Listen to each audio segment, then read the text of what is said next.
L'Imperium est en proie à la sédition, la subversion et la corruption. Des forces imprévisibles et inconcevables mettent en œuvre des plans complexes afin d'anéantir le genre humain. Je l'ai vu. Au cœur du segmentum solar sur Shermanica Prime, la contre-attaque s'organise. Les techno-adeptes de Mars réveillent d'antiques manufactorums oubliés et pressent leurs esprits de la machine à servir à nouveau l'Omni-Messie. La Sainte Croisade est proclamée. Le combat pour sauver l'âme et la santé de l'humanité commence. Dans les profondeurs du Manufactoria HL 140-170, les bouteilles de verre sont ointes. L'absence des sucres corrupteurs est révérée. La présence des saveurs les plus pures de l'Imperium est acclamée. La Holy Crusade ne connaîtra pas l'échec. Les rations de combat des croisés sont remplacées plus vite qu'ils ne peuvent le voir. Le Munitorum les distribue à travers toute la galaxie pour substituer les boissons énergisantes corruptrices par la sainteté de l'Empereur. Vous ne connaîtrez ni la peur du sucre, ni celle de la perte brutale de vitalité après leur consommation. La Holy Crusade est la seule réponse. Un esprit saint dans un corps saint, c'est la volonté de l'Empereur, et ici, sur Germanica Prime, on prend cette devise très au sérieux.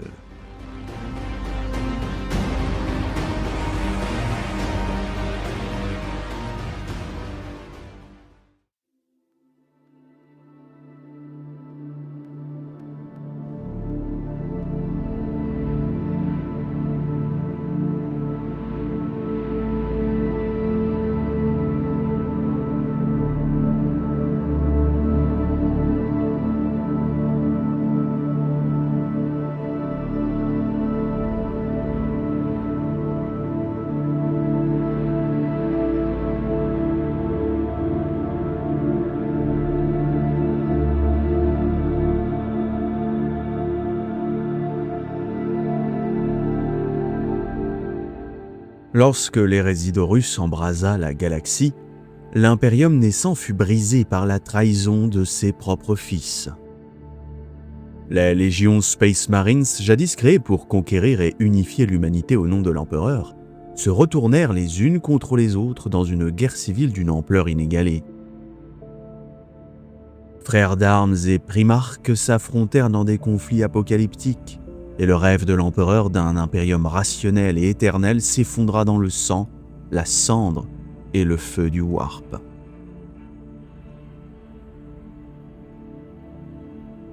À l'issue de la défaite d'Horus sur Terra, les légions traîtresses furent repoussées aux confins de l'espace impérial. Pourchassées sans relâche par les forces loyalistes et frappées par la vengeance de l'empereur mourant, elles trouvèrent refuge dans une région de la galaxie où les lois de la réalité se disloquent, l'œil de la terreur. Là, au cœur de cette cicatrice béante ouverte sur l'immatérium, les renégats échappèrent à l'anéantissement total, mais au prix de leur propre damnation. Dans cet exil forcé, les anciennes légions se fragmentèrent, se déformèrent et se livrèrent aux influences corruptrices du Warp. Le temps lui-même y perdit toute cohérence et les survivants de l'hérésie furent lentement façonnés par les puissances du chaos, physiquement comme spirituellement. Ce qui n'avait commencé que comme une rébellion devint une haine éternelle, nourrie par l'humiliation de la défaite et par le souvenir brûlant de la trahison. C'est de cet enfer distordu au-delà des frontières du réel que naquirent les légions du chaos telles que la galaxie les connaît aujourd'hui. Des guerriers immortalisés par la guerre, consumés par la rancœur et unis par une obsession commune, la destruction de l'impérium qu'ils avaient autrefois juré de servir. Ainsi débuta la longue guerre, un conflit sans fin dont les échos résonnent encore à travers chaque croisade noire et chaque monde réduit en ruines.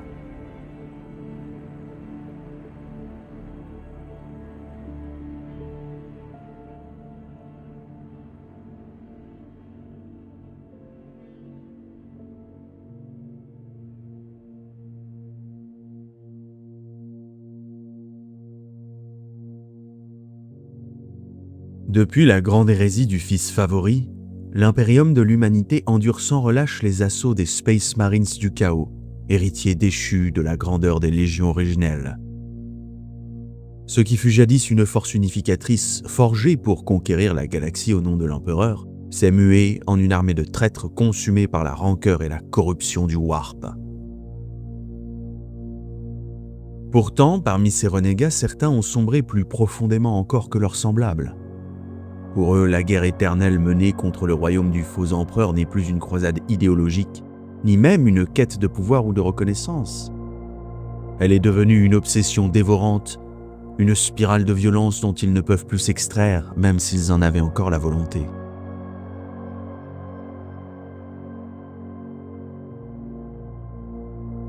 Ces guerriers ne combattent plus pour un avenir à conquérir, mais pour un passé qu'ils refusent d'abandonner. Chaque bataille livrée contre l'Impérium est une tentative vaine de raviver la trahison originelle, de prouver que la chute de Terra aurait dû être totale et définitive.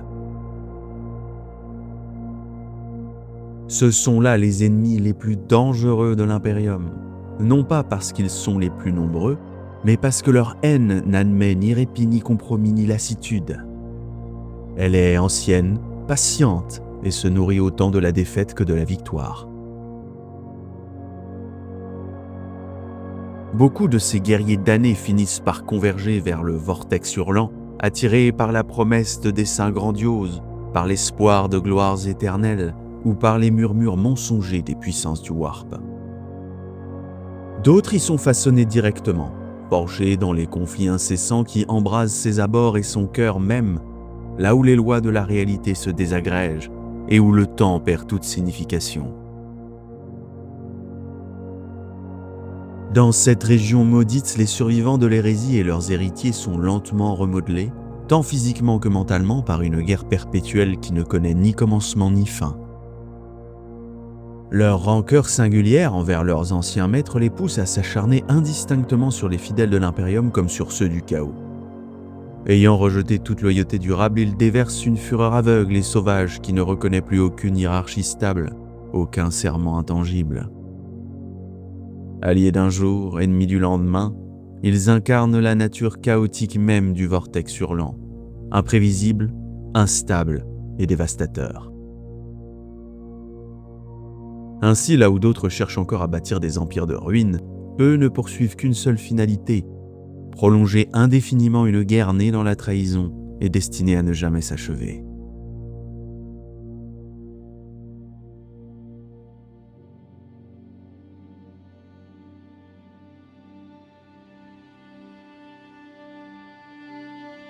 Le vortex hurlant est l'une des régions les plus instables de l'espace connu sous le nom de Grande Tempête Warp.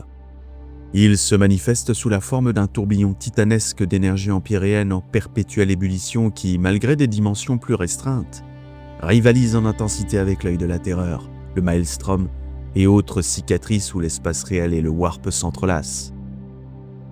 En tant que tempête warp à part entière, le vortex est une zone saturée de forces irréelles de l'immatérium, un lieu où la mince frontière séparant les deux dimensions a été irrémédiablement lacérée. Plus vaste qu'un secteur impérial standard, le vortex hurlant est virtuellement coupé de l'univers matériel.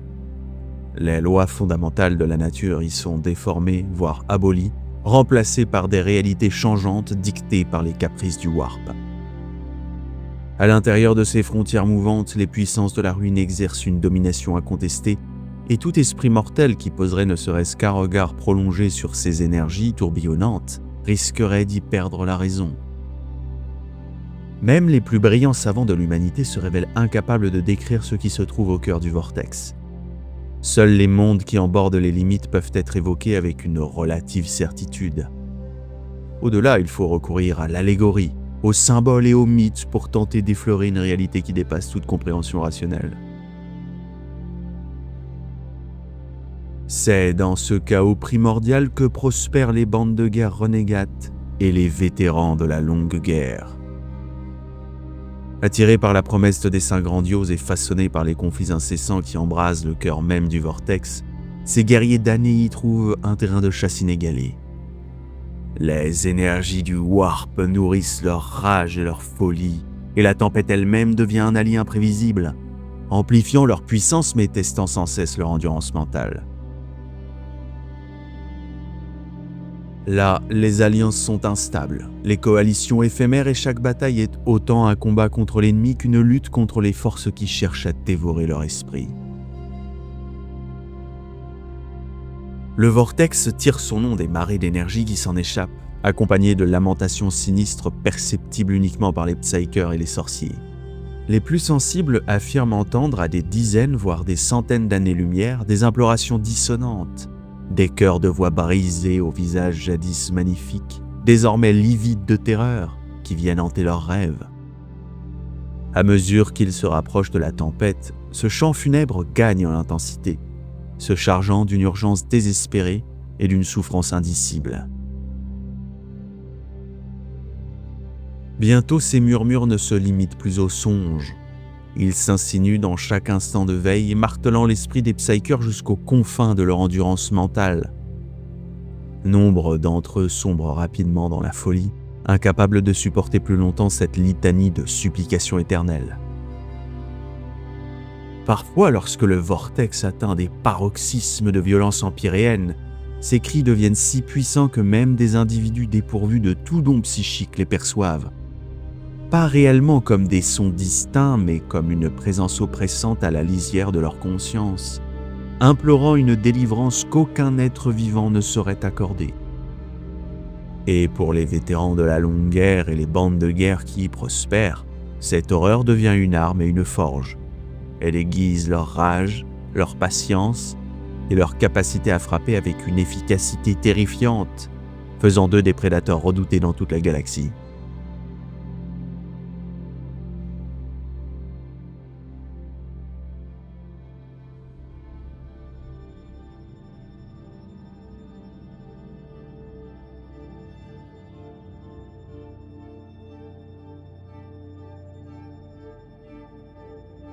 Les vétérans de la longue guerre comptent parmi les guerriers les plus aguerris et les plus meurtriers que la galaxie ait jamais portés.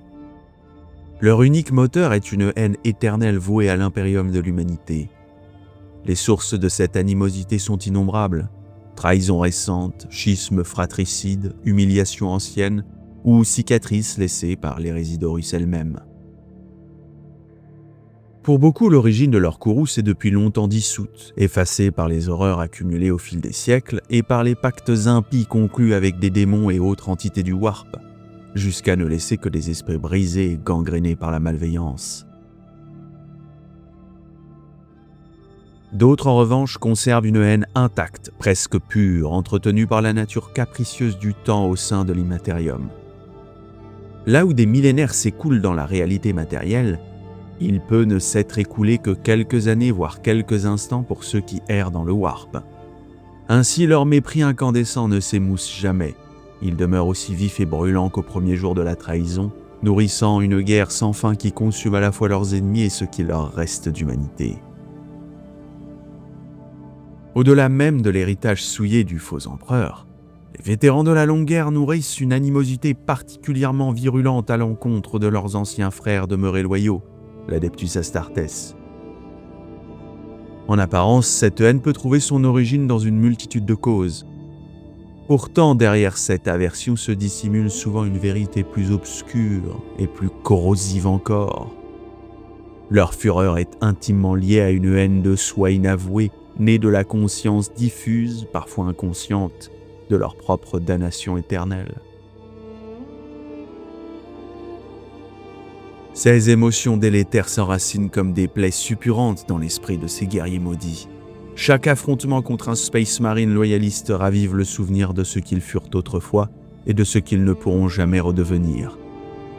Cette confrontation permanente avec leur passé alimente un ressentiment insatiable, tandis que leur désir obsessionnel de voir l'Imperium réduit en cendres consume inexorablement les derniers fragments de leur lucidité. Ainsi, leur haine n'est pas uniquement dirigée vers l'ennemi, elle se retourne sans cesse contre eux-mêmes, nourrissant une spirale de violence et de déchéance psychique dont ils ne cherchent plus à s'extraire.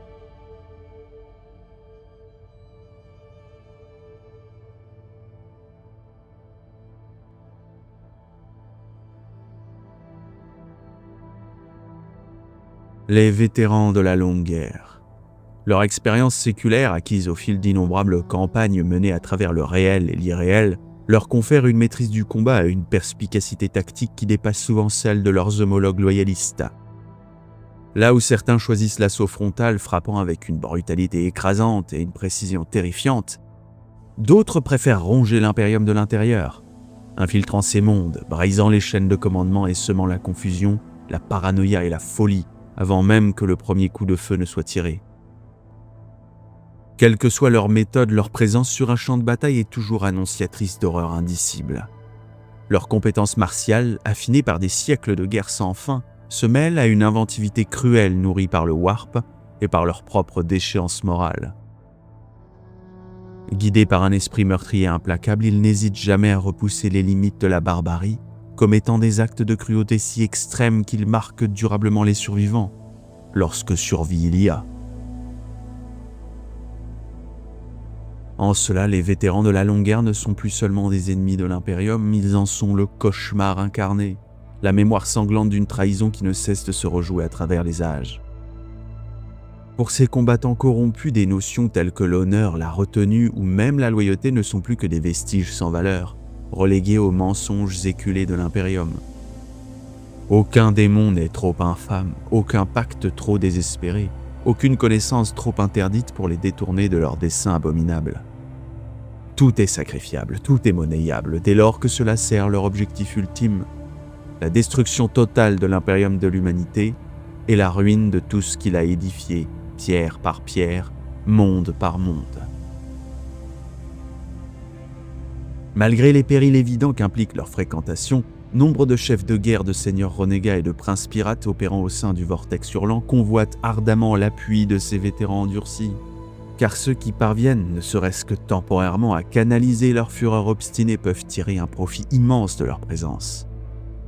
Leur siècle de perspicacité tactique, leur maîtrise absolue de la guerre asymétrique comme des affrontements frontaux et leur détermination inhumaine transforment souvent des bandes disparates de renégats en forces de destruction d'une efficacité terrifiante. Cependant, commander de tels guerriers revient à manier une lame instable, aussi tranchante pour son porteur que pour l'ennemi. Un vétéran de la longue guerre ne tolère ni entrave, ni détour, ni compromission susceptible de retarder ou de diluer sa quête de vengeance éternelle. Le moindre signe de faiblesse, de calcul politique ou de prudence excessive peut suffire à provoquer sa colère. Et lorsque cette fureur se déchaîne, elle ne fait aucune distinction entre alliés et ennemis. Ainsi, nombre de seigneurs du chaos ont appris souvent trop tard que ces guerriers ne peuvent jamais être véritablement contrôlés. Ils ne combattent pas pour un maître, mais pour une haine ancienne et insondable, plus puissante que toute chaîne de commandement.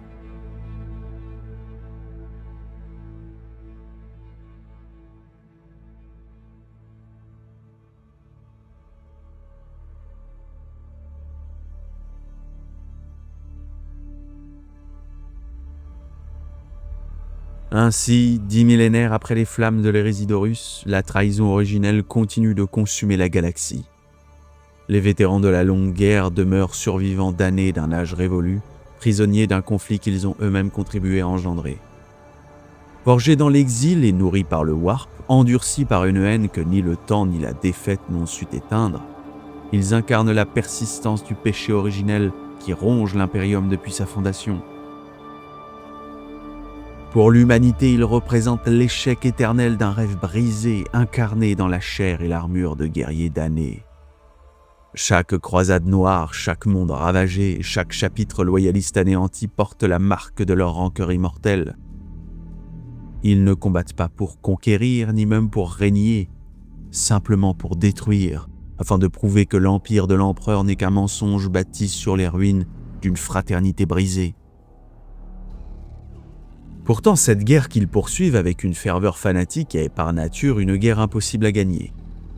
Les légions traîtresses d'aujourd'hui ne sont plus que l'ombre de la force titanesque qu'Horus avait rassemblée lors de l'hérésie. Fragmentées par 10 millénaires de luttes internes, d'alliances éphémères et de rivalités nourries par le chaos, elles ne disposent même pas d'une fraction des armées colossales qui assiégèrent autrefois Terra.